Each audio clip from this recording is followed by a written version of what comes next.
бас бидний яриа бол мэдээж бас хамгийн түрүүнд яг аутоиммун эмнэлгийн үндсэн үйл ажиллагааны чиглэл маань өөрөө яг юунд чиглэдэг вэ? Ер нь бол дархлааны систем болон дархлаатай холбоотой эмгэг гэдэг маань сүүлийн үед бас Монголд нэлээдгүй ажиглагдах бас болсон байна. Тэгэхээр энэ чиглэл дээр бас нэг онцлогийн тайлбарж өгөх үү? За манай одоо эмнэлэгт аутоиммун эмнэлэг гэдэг нь өөрөө Монгол одоо анхдагч эмнэлэг гэж ойлгож болно. Манай эмнэлгийн эмчнэр болохоор яг энэ аутоиммун буюу энэ дархлааг судалдаг юм эмчнэр ажилладаг. За аутоиммун гэдэг нь өөрөө юу гэсэн үг вэ? Хүний биений дархлаа, хүний биений эдис эрхтэнг одоо нэг өөр дайснаа гэд үздэг тийм одоо онцлогтой. Нэгсэн одоо системийн гажуудал үүсчихнэ. Гажуудал тий танихаа болчихно гэсэн. Жишээлбэл бамбаа гэхэд чинь бамбаага танихаа байлаа бамбаа руугаа ингээд довтлоод хамгаалах ёстой байтал дархлаач хүний бие дэрхтээс эсүүдээ хамгаалж авах үүрэгтэй шүү дээ. Тэгэхэд ингээд дайсан гэж андуурч ингэж довтлох тийм одоо нэг өвчнүүд. За дэлхийн эрүүл мэндийн байгууллагад бол одоо энэ өвчнүүдийн тоо бүртгэгдсэн тоонууд нэгсэж байгаа. 80 байсан бол одоо 160 болох жишээтэй. Жишээлбэл одоо бидний хамгийн сайн мэдэх бамбаа хашимото гэдэг юм уу тийм ээ.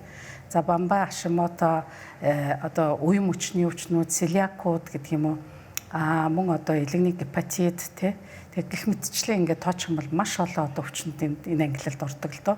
Тэгээ энэ өнөөдөр улс орон болгон өөр эрүүл мэндийн яам нь хажуудаа аутоиммунийг судлах ийм хэлтсүүд департаментууд байгуулад явж байгаа. Энэ болохоор өнөөдрийн одоо орчин үеийн энэ ялангуяа энэ ковидоос хойш маш олон хүний нөгөө систем одоо энэ дархлааны гажуудалд орж байгаа гэсэн үг тий. Тэгэхээр энэ ер нь бас яг та түрүү хэлээ 80 байж байгаа одоо энэ маань ингээд бүр 100 гаруй арчиж шүү дээ тий. Тэгэхээр гол яг судалгаанаас харж байхад үндсэн нөлөөллөлийн хүчин зүйл нь бас шалтгаан нь яг юундаа байдаг юм бэ? Яагаад ингэж нэмэгдэх вэ? За энэ аутоиммун гэдэг нь болохоор манай эмчнэр яг энэ шалтгааныг гол нь оншилж олж мэдэх. Жишээлбэл одоо манай эмнэлэг дээр ингээд ийм хуурж байгаа ингээд 7 эмнэлгээр яваад 7 өөр газраар яваад 7 өөр онштой орж ирээд манай дээр орж ирээд яг хөө гэхээр энэ нөгөө яг системийн шалтгаан яг хаана энэ гажуудал үүссэн бэ? Тэр хүн одоо ингээд дархлаа өсөд ингээд дархлааны эмгууд яваад ах жишээтэй. Гэтэл нөгөө дархлаа нь одоо магадгүй бөөрнөөс болох бөөрөнд нь одоо бамбаа нөлөөлөх юм уу те гэх мэтчлээд энэ төрлийн одоо өвчнийг бүр ингэ судалдаг эмчнэр байна л да. Тэгээд манай эмнэлэг болохоор хамгийн сүүлийн аутоиммуны тоног төхөөрөмжүүд бүр олон улстай одоо ингээд магадлал итгэмжлэлд орсон юм тоног төхөөрөмжөөр үзэж байгаа. За тэгээд онцлоод тэрийг гаргаад ирэхээр мэдээж яг дэлхийн дахинд бол эмчилгээ байхгүй гэж үздэг энэ төрлийн өвчнүүд. Тэгтэл манайх болохоор манай эмчнэр өнөөдөр Монгол одоо уламжлалт эмийн аргаар Монгол эмчилгээний аргаар бол эдгээрийг эмчилж байгаа юм сайхан одоо тийм сайхан тата мэдээ бол өнөөдөр дуулахад тата байна. Тэгээс одоо бид нар чинь сүүлийн яг авч байгаа мэдээлэл бол ер нь иммун буюу одоо дархлааны системийн юм гажуул бүхий эмгэгүүд бол нэлээдгүй бас амьдрал дээр их тохиолдол болж байна л да. Тухайлбал одоо түрүүн таны дээр дурдаг бөөртэй холбоотой бөөрөө жишээ гадны бие итгэж үзээ тэр нүргээ дайрч гэдэг юм уу те. Тэгэхээр яг олон улсын барууны гэж ярих юм бол одоо ангаахт энийг бол одоогоор л эмчлэх боломжгүй байдаг. Гэтэл Монголд энэ яг үнэхээр одоо тэр эмчилгээ үр дүн ер нь хэр зэрэг баталгаатай гарсан бол та. За манайх бол одоо ингээд жишээлбэл маш олон жишээнүүд маш олон эдгэрсэн эерэг үр дүнгууд байгаа. За одоо хамгийн наад захын чигээд хашимото буюу нөгөө бамбаа тийм ээ энийг Монгол одоо эмчилгээний аргаар эмчлэгдээд тэгээд Монголд лабораторид шинжилүүлээд тэд нэр зүг зүгээр гарсан байдгийн. За тэнгууд бүр Японд руу яваад очиод энийг онцлуулсан чинь бас одоо маш эерэг үр дүн гарсан. Тэгэхээр өнөөдөр энэ Монгол эм гэдэг бол өөрөө маш одоо сайн үр дүнтэй тэгээд Монгол хүний биед хамгийн их зөгцсөн эм арга. За манай энэ эмчнэр болохоор энийг бол зүгээр одоо анх удаага өнөөдөр Монголд хийсэн биш нөгөө Европ, Польш, Австрт 30 жил тэнд одоо европчуудыг эмчлээд тэрнийхээ үр дүн дээр өнөөдөр бас Монголд ингээд нэвтрүүлэр ороод ирсэн юм арга туршлагатай эмчнэр ажиллаж байгаа. Тэрээс энэ талаас сонсоход бол их сайхан мэдээ байна. За нөгөөдгөөс бас хувийн эмчлийн төлөөлөл гэдэг утгаар нь асуух уу бас өнгөрөхгүй байж болохгүй зүйл нь. За сүүлийн үед бол бас шинэхэн байгуулагдсан засгийн газраас бол татвар болоод бусад хуулиудын орчинд бол эдийн засгийг дэмжих чиглэлээр нэлээдгүй арга хэмжээнээс авч хэрэгжүүлж байгаа. Тэгэхээр энэ нүрээ яг бодит байдал дээр аж ахуйн нэгжүүдэд ер нь бас ер нь хэр хурж очиж байгаа бол тухайлбал одоо бол бас чөлөөлөе гэдэг юм хөдөлгөөн яваад байгаа шүү дээ тий. Тэгэхээр тусгай зөвшөөрлүүд бол зөвшөөрлүүдийг чөлөөлөх талд ялангуяа энгийн зөвшөөрөл бол одоо чөлөөлөгдсөн ч гэдэг юм уу.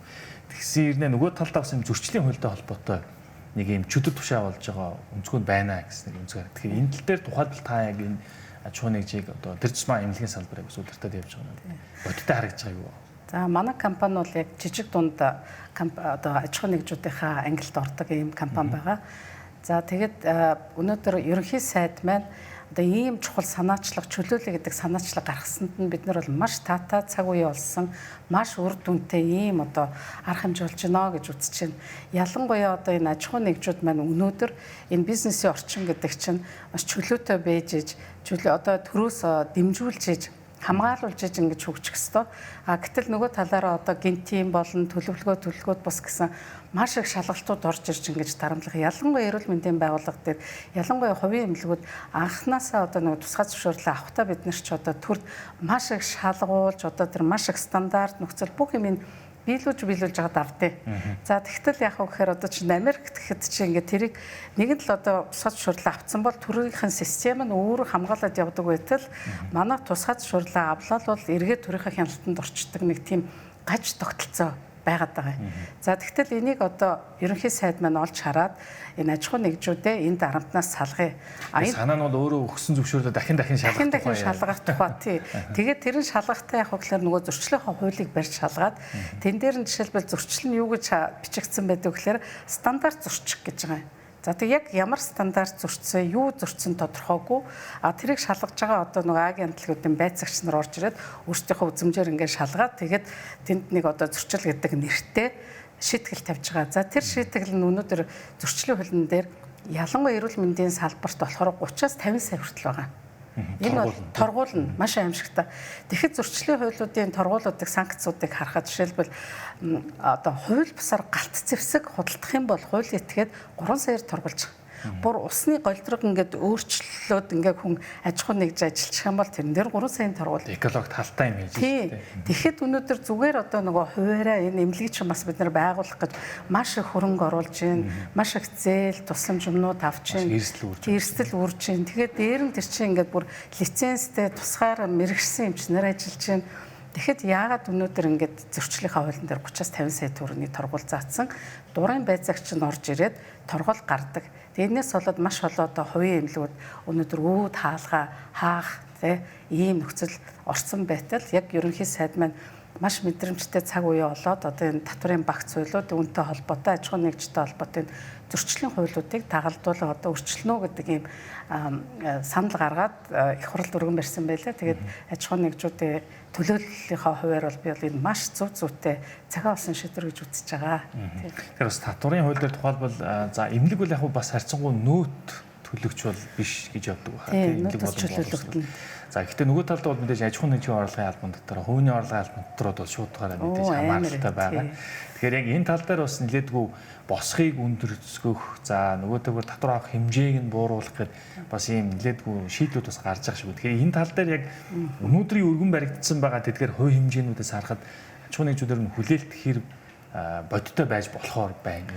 Одоо татварын дарамт буурах тал дээр. Одоо энэ бол шууд утгаараа буурахаар тийм саналууд орж ирж байлаа. Ялангуяа борлуулалтын орлого 2.5 тэрбум хүртэлх борлуулалтын орлого дээр 1% татвар гэдэг бол одоо аж ахуй нэгжүүдэд энэ бол маш таатай. Яа тэгэхээр ингээд нөгөө урднах одоо 10% ч юм уу тийм ээ маш өндөр хувиар татвар төлөхөөр угаасаа одоо зээлийн хүн ямар байгаа илээ. Дээр нь цалин за тэгээд нийгмийн даатгалын шимтгэл нөгөө компаниас тулна хувь хүнээс тулна гэдэг явж өгдөг.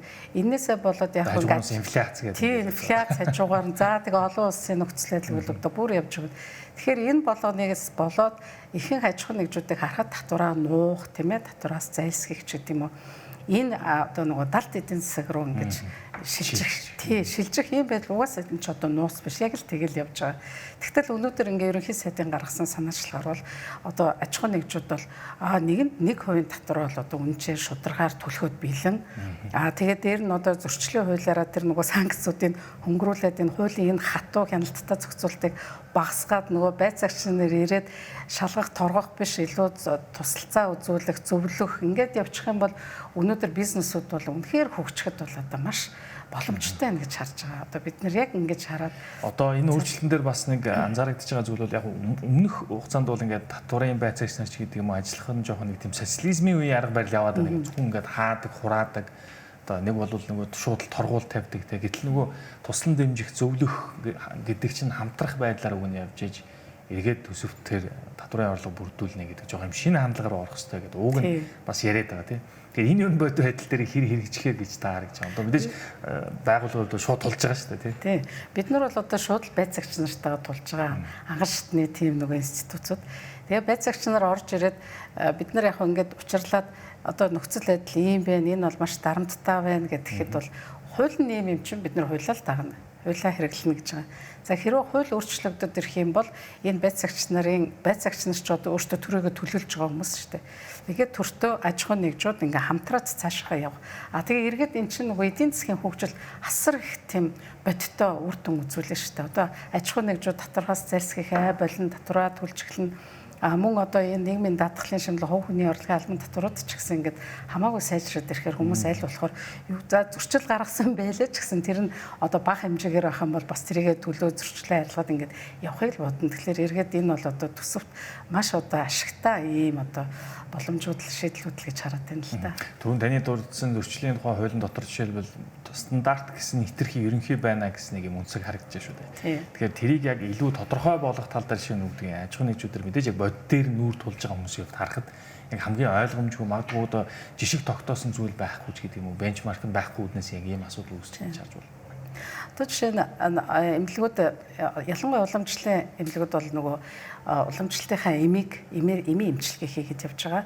За тэгээд Монгол Улсын ерөнхийлөгч өнөөдөр уламжлалтын одоо эмийг энэ эмнэлгийг энэ ангаах ухааныг ингээд хөгжүүлэх гэдэг дээр зарлага гаргацсан явж хахад жишээлбэл одоо байцаагч нар нь орж ирээд нөгөө стандарт гэдгээ юу гэж хардаг вэхээр наазах нь одоо энэ эми одоо шашгын буруу байна, зөв байна гэдэг дээр ингээд өөрсдөө тийм нэг стандарт гаргаад ингээд тэр нь өнөөдөр яг хуулийн дээр бас яг нэг тодорхой бас тусгаагүй байгаа нь харамсалтай. Жишээ нь одоо нэг шашиг ингээд нөгөө уламжлалтын эмч маань тунлаад ингээд өвчтөндөө эмээ өгөхөд тэр шашигыг одоо тэрийг савлах энэ төр бүх юм дандаа үйлдвэрлэлийн стандартлал урьдсан байх жишээ нь. Тэгэд энэ хуулиудыг ингээд хооронд нь ийм уялдаа холбоотой эргээд одоо захын одоо нөгөө аж ахуй нэгж те эрүүл мэндийн байгууллага энэ анхан шатны эрүүл мэндийн тусламж үйлчилгээг үзүүлэхэд ямар саадгүй баймаар байна л да. Тэгээд юм хоёрдмал утгагүй. Тэгээд нөгөө байцаагч нар маань бас орж ирээд өөрсдийн үзмжээр одоо стандарт тогтоох эсвэл хууль давсан дүрм журам тогтоох ийм юм баймааргүй. Тэгээд ер нь бол зөрчлийн хуулийг харж байхад бол нөгөө зөрчлийн хуулийн анхны концепц нь эрүүгийнхаа хуулийн доор одоо бага хэмжээний тэр одоо захиргааны шийдвэрлүүдийг оногдуулахаар уулна зориулт нь тийм. Тэгтэл өнөөдөр эрүүгийн хуулиас давцсан явж байгаа байхгүй. Тэгээ одоо их найдаараа ингээд яш шийтгүүлж байгаа эрүүгийн хуулиар яш шийтгүүлж байгаа хүмүүс нь 40 саяар торгуулад гарч байхад өнөөдөр зүгээр одоо эмнэлгээ ингээд ажиллуулж байгаа нэг жижиг эмнэлэг өнөөдөр 50 саяын торгуултай байх чинь энэ бол шудраг бус тийм ээ. Эргээд одоо эдийн засагт ч гэсэн тийм хортой л гэж хараад байна. Түрүүн тавс дурдж байгаа энэ бол Монгол Улсын ерөнхийлөгчийн зүгээс бас санаачлаг гаргаад за ялангуяа одоо манай тийм үндэсний бас нэг талаараа хамгаалах ёстой өв соёл гэдэг ийм зүйлийг бас онцолж байна. Уламжлалт хангах ухааныг бас ер нь бол одоо хуульчлах гэх юм уу те энэ чиглэлдээ бас нэлээд тодорхой агц дэвшлүүд бас гарч байгаа шиг байна.